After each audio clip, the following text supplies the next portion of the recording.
হাজার হাজার কথা আর প্রশ্নের ভিড়ে আমরা যারা নারীরা একটা জিনিসই খুঁজে ফিরি, সেটা হচ্ছে কি একমাত্র আমরা তাই বুঝতে পারি, উপলব্ধি করতে পারি, সেটা হচ্ছে ভালোবাসা। মেয়ে মানুষ ভালোবাসার কাঙাল, আর তারা অল্পতেই মোমের মতো গলে যায়। আর আমরা একটু ভালোবাসা, একটু সহানুভূতি, একটু আদর পেলেই লেজ গুটিয়ে তার পিছনে এবং তাকে আঁকড়ে ধরে বাঁচতে চাই সারাটা জীবনের জন্য। হ্যাঁ, আমি এই কথাই বলছি যে আমরা নারীরা কি ভালোবাসা আর কি বন্ধনে আটকে গেছি বা আটকে থাকতে চাচ্ছি। কারণ আমরা সব কিছু ছেড়ে যার কাছে আছি, যার কাছে থাকতে চাই। ভালোবাসার ধরনটা প্রকারভেদ এবং মানুষভেদে আলাদা আলাদা হতে পারে, কিন্তু ভালোবাসার আসলে একটা জায়গায় থেকেই সৃষ্টি হতে পারে।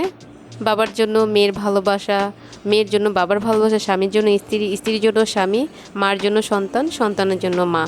প্রকারভেদটা আলাদা কিন্তু ভালোবাসার ধরনটা একই। সবাই সবাইকে আঁকড়িয়ে ধরে বাঁচতে চায়, যার জন্য এই পৃথিবী এখনও সুন্দর সুশৃঙ্খলভাবেই চলমান আছে। আর নয়তো পৃথিবী কবেই তোমার ধ্বংসস্তূপে পরিণত হতো।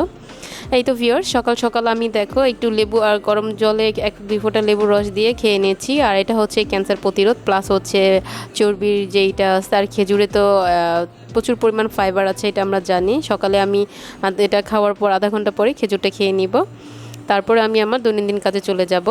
আর আজকে তোমাদের সাথে টুকিটাকি কিছু কথা শেয়ার করলাম, কারণ নারী কিসে আটকায় একটা ট্রেনিং পয়েন্ট বর্তমানে এখন এটা ভাইরাল হয়ে গেছে। আর আমার কাছে কথাটা আমি আসলে আর অনলাইন বা ফেসবুক ইউটিউব এত কিছুই ঘাটার সময় হয় না, কারণ সংসার ব্যস্ততা আর হচ্ছে এই চ্যানেল নিয়ে দৌড়াদৌড়ি করা বা হচ্ছে দৌড়ঝাঁপ একটা রুমের মধ্যেই পড়ে যায়, যার কারণে দেখি না। জাস্ট একটা নাটক দেখেছিলাম বড়ের সাথে, বাট একটা নাটক দেখেই আর প্রত্যেকটা জায়গায় যেখানেই ফেস করছি আর যেখানেই কান পাচ্ছি সেখানেই কথাটা চলে আসছে, নারী কিসে আটকায়, পুরুষ কিসে আটকায়। পুরুষ কিসে আটকে সেটাও দেখলাম, নারীর কিসে আটকে সেটাও দেখলাম, বাট এক একজনের আকুতি মনীতি মনে অনুভূতিগুলি আলাদা। আর আমার অতিগুলি একটু সামান্য শেয়ার করে নিলাম যে আসলে একটা মেয়ে যখন আর কি হাজব্যান্ডের কাছে আসে, মার কাছে গেলে মার ভালোবাসা সবার ভালোবাসার পেয়ে আসে, শ্বশুরবাড়ি আসার পর শ্বশুর শাশুড়ি আত্মীয় স্বজন সবার ভালোবাসা পাওয়ার পর তার ভিতরে কোনো কিছু থাকে না, বরং না পাওয়াটাই তখন সেখানে এসে পরিপূর্ণতা পায়। আর হাজব্যান্ডের ভালোবাসা, আদর মহব্বত, এটাতে সে আরও বেশি পূর্ণতা হয়, যাকে আঁকড়ে ধরে, যাকে ছাড়া সে অবিচল অবিচ্ছিন্ন। আমি আমার কোনো না কোনো ব্লগে হয়তো কিছুটাই আমি তোমাদের সাথে শো আপ করেছি বা করেছি, দেখিয়েছি, বলেছি যে আমার হাজব্যান্ডের কথা। আলহামদুলিল্লাহ আমরা খুব ভালো আছি। আর আমি আমার হাজব্যান্ড একটা কথা বললেই চলে, আমি ছাড়া ওর অস্তিত্ব বা ও ছাড়া আমার অস্তিত্ব বিলীন বা ভাবাই যায় না। একে অপরের পরিপূরক আমরা দুইজন, যার কারণে মহব্বত ভালোবাসা আমরা এমনভাবে আঁকড়িয়ে আছি, আমি না থাকলে বা আমি কিছুক্ষণ ওর পাশে নেই বা আমি কোথাও গেলাম, এই সময়টুকুও করতে পারে না, রিকভার করে নিয়ে আর কি এগিয়ে যাওয়ার যে একটা মিনিট আমাকে ছাড়া চলবে, সেটাও তার কাছে পসিবল মনে হয় না, ইম্পসিবলই মনে হয়।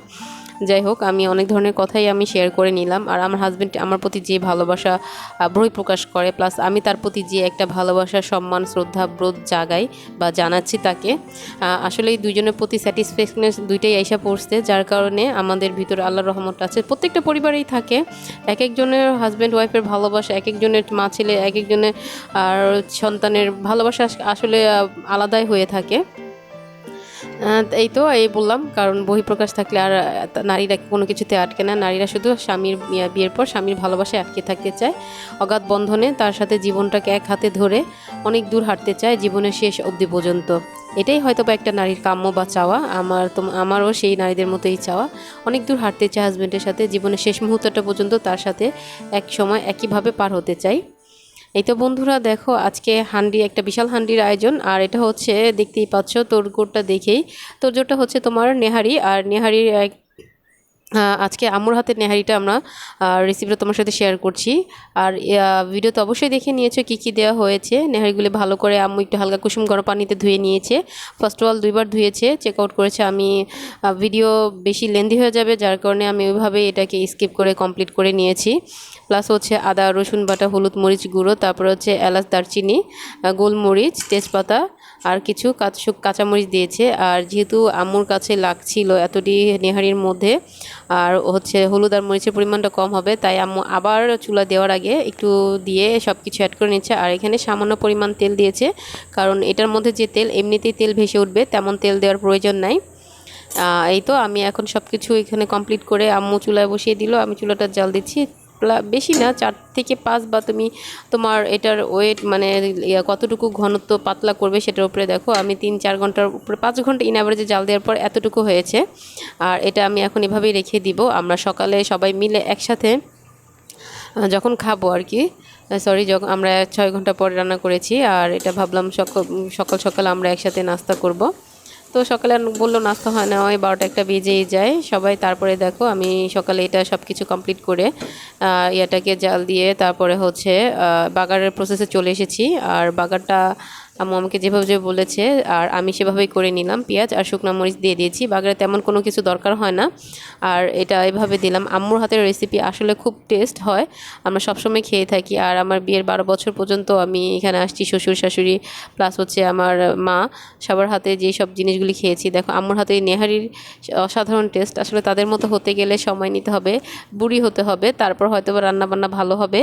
আর নয়তো দেখা যাবে রান্নাটা একটু এদিক সেদিক হয়। দেখো দেখতে খুব ডিলিশিয়াস লাগছে। রান্না শেষে আম্মু এখানে একটু জিরার গুঁড়ো দিয়ে দিয়েছে, আর এটা আসলে স্কিপ হয়ে গেছে, দেখতেই বুঝতে পারতেছো। আর আমি রান্নাবান্নার এখানে কাজ শেষ করে ভাবলাম সকালে যেহেতু লেবু জল খেয়েছি, আর এখন একটু আমি সরি লেবু পানি, দেখো জল বলে ফেলেছি পানির নাম কত ধরনেরই না বা হয়। আর এখন আমি খেজুর 3টা খেয়ে নিচ্ছি। আর খেজুরটা আমি যতটুকু জানি হয়তো বীজের সংখ্যা খাওয়া ভালো, 1, 3, 5, 7, ইনাবাজে 7টা খেজুর যদি খেতে পারে নানা রকম উপকারও আছে, এবং বিভিন্ন ধরনের জাদুটোনা প্লাস হচ্ছে অনেক বদনজর থেকেও বাঁচা যায়, আল্লাহর একটা অশেষ রহমত থাকে। আর এই খেজুরগুলি আমার এক কাজিন আমাকে গিফট করেছে, ওর ভাই বড় হজে গিয়েছিল, তো ওইখান থেকে আসার পরে পানি, খেজুর আর কিছু তোমার চকলেট আমাকে দিয়েছিল। যাই হোক এগুলি সব কিছু খেটে সাবার করে নিয়ে এসে একটু রেস্ট নিয়ে তারপরে এই তো আমরা ফ্যামিলি মেম্বার মিলে সবাই একসাথে খেয়ে নিলাম। আর এখন একটু গরম গরম ছিল, ছেলেকে একটু করে দিচ্ছি, সার্ভ করে দিচ্ছি ছুটিয়ে, আর ও খাবে, যে ওকে এইভাবে একটু ছুটি ছুটি আলাদা করে দিলাম। আর আমরা সবাই এখানে একসাথে খেতে বসে পড়েছি। আর আমি ফার্স্ট অল একবারই অনেক আগে বলেছিলাম যে আমার হচ্ছে একসাথে খেতে অনেক ভালো লাগে, যৌথ ফ্যামিলি, যৌথ মেম্বার, আর হচ্ছে একসাথে অনেকে থাকবে, অনেক কথা, অনেক হাসি, অনেক তর্ক বিতর্কর পরে আবার সবাই একসাথে মিলে ভালোবেসে একসাথে থাকার যে একটা আনন্দ, আসলে একাকিত্ব বা একা থাকার সেই স্বাদটা পাওয়া যায় না। হয়তোবা যৌথ ফ্যামিলিতে অনেকেই ভাবে যে একটু ঝামেলা গ্যাদারিং আর হচ্ছে অনেক ধরনের অনেক কিছু থাকে, কিন্তু না, এই যে আমি একটা কথা বলেছি, নারীরা কিসে আটকায়, নারীরা বলো পুরুষরা বলো যে যেখানেই আটকাক না কেন, মানুষ যত বেশি থাকবে, যত বেশি সবাই একসাথে মহব্বত ভালোবাসা যার যার কাছে প্রকাশ করে থাকবে। আর এক একজনের কাছে ভালোবাসার পাওয়ার ধরনটা কিন্তু আলাদা হয় মানুষ ভেদে। কারণ আমি যদি একা থাকি আর তোমাকে এক ধরনের ভালোবাসা তুমি আমার থেকে ফেস করতে পারছো, আর যদি মা বাবা ভাই বোন সন্তান তারপরে হচ্ছে নানা নানি দাদাদের যদি একসাথে, যাই হোক এত মানুষ এখনও থাকে না, 4-5 জনের বেশি একটা ফ্যামিলিতে, তখন কিন্তু দেখা যায় তাদের 5 জনের 5 ধরনের ভালোবাসা তুমি পাচ্ছ। তাহলে এই ভালোবাসা থেকে তুমি কোথায় পালাবে, বরঞ্চ তাদের আঁকড়ে ধরে জীবনের শেষ মুহূর্তটা পর্যন্ত, অন্তিম মুহূর্ত যেটাকে বলা হয়, তুমি তাদেরকেই সাথে সাথে ভালোবেসেই থাকতে চাবে।